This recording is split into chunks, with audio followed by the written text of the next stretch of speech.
भले से ही साल 2020 में सुशांत सिंह राजपूत केस की वजह से ड्रग्स मंडलियों का खुलासा हो सका है, जो बॉलीवुड इंडस्ट्रीज़ के अंदर ड्रग्स का मायाजाल बिछाए हुए थे। लेकिन दोस्तों, आप सभी को बता दें, बॉलीवुड इंडस्ट्रीज़ के अंदर ड्रग्स का धंधा और ड्रग्स को लेकर नशे की चपेट में कई सितारे 80 से 90 दशक के बीच में भी थे। यानी 30 साल पहले से ही ये ड्रग्स का धंधा जोरों शोरों से बॉलीवुड इंडस्ट्रीज़ के अंदर चलता आया है और कोई भी अभी तक अपना शिकंजा इस पर कस नहीं पाया है। बल्कि कुछ सितारों के नाम ड्रग्स में सामने भी आए थे, कुछ को नशा मुक्ति केंद्र भी जाना पड़ा था। तो बता दें दोस्तों, किस प्रकार से 80-90 के दशक के कुछ सितारे ऐसे हैं जिन्हें नशे की लत थी और इसी के चलते कई लोगों का करियर बर्बाद हो गया। तो कई लोग संवर गए, जिसमें संजय दत्त का नाम ले सकते हैं। संजय दत्त को लेकर ड्रग्स के हर मामले सामने आप सभी के आए थे। बता दें दोस्तों, संजय दत्त जब बॉलीवुड में नशे का जिक्र होता है तो संजू बाबा का नाम अपने आप उछलने लगता है।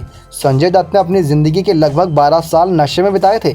इससे उनके करियर पर भी ब्रेक लग गया था। लेकिन समय रहते उनके पिता ने अमेरिका में इलाज करवाया और इलाज के साथ साथ उन्होंने खुद भी अपने आप पर कंट्रोल पाया, जिसके बाद वो नशे की हालत पर काबू पा सके और बॉलीवुड में उनकी धमाकेदार एंट्री मुन्ना भाई MBBS से हुई थी।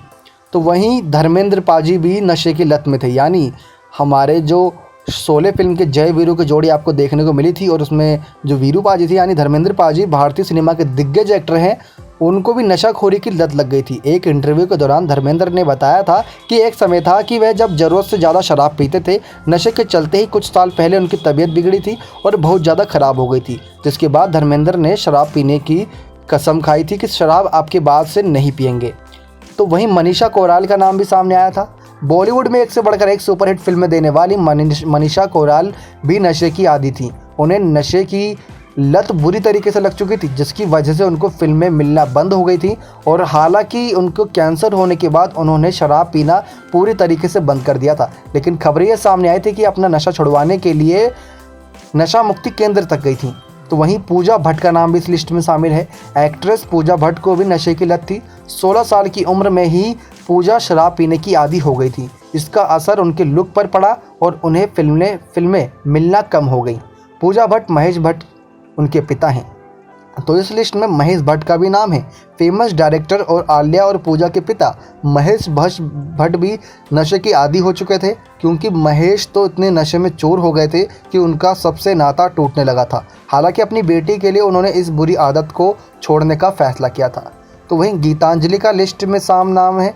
जी हाँ दोस्तों, गीतांजलि नशे की इस लत की वजह से गीतांजलि सड़कों पर भीख मांगती हुई दिखी थी।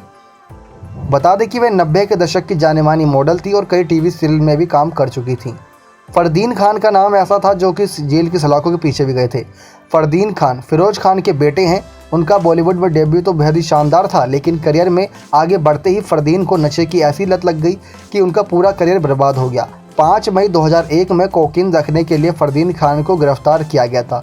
उन्होंने जेल में 5 दिन बिताए और उसके बाद उन्हें रिहैबिलिटेशन सेंटर भेज दिया गया था। यानी कि एक तरीके से नशा मुक्ति केंद्र होता है, वहाँ पर उन्हें भेज दिया गया था। तो दोस्तों, अब 2020 में भी कुछ ऐसे नाम सामने आए जिसमें श्रद्धा कपूर, सारा अली खान, दीपिका पादुकोण। भले से इनका जुर्म अभी तक साबित नहीं हो सका हो कि ये ड्रग्स का नशा करती थी या नहीं, लेकिन इनकी व्हाट्सएप चैट से तो बात साफ पता चलती है कि ड्रग्स से कहीं ना कहीं थोड़े बहुत गिरफ्त में ये भी थी। सुशांत सिंह को लेकर ड्रग्स के कई बदनामी के दाग लगाए गए, लेकिन सुशांत सिंह उन बदनामी के दागों से बच सके या न बच सके, लेकिन अब वो इस दुनिया में मौजूद नहीं है। नेक्स्ट 9 लाइव से दीपक की रिपोर्ट।